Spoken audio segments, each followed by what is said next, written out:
गुलाबजामुन बनव. ठीक आहे, तुला आवडते ना गुलाबजामुन? बरं ठीक आहे. या मँगोस आपण काय बनवू आज? गुलाबजाम.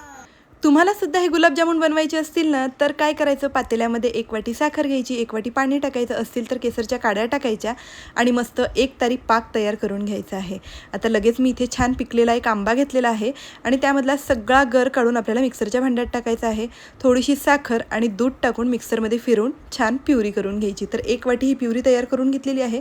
आता कढईमध्ये थोडंसं तूप टाकायचं आणि 1 वाटी रवा टाकलेला आहे. रवा छान आपल्याला भाजून घ्यायचा आहे आणि रवा छान भाजून झाला की यामध्ये आपण 1 वाटी आंब्याची प्युरी आणि पाव वाटी दूध टाकूया. व्यवस्थित मिक्स करून घ्यायचं. जोपर्यंत हे मिश्रण अशा पद्धतीने घट्ट होत नाही ना, तोपर्यंत छान मिक्स करून घ्यायचं आणि लगेच मग ताटात काढून घ्यायचं. पूर्णपणे थंड झालं की यामध्ये 1 मोठा चमचा मिल्क पावडर टाकूया. व्यवस्थित मिक्स करून गोळा तयार करून घ्यायचा. आता लगेच आपण यापासून छान छोटे छोटे हे गुलाबजामुन तयार करून घेऊ.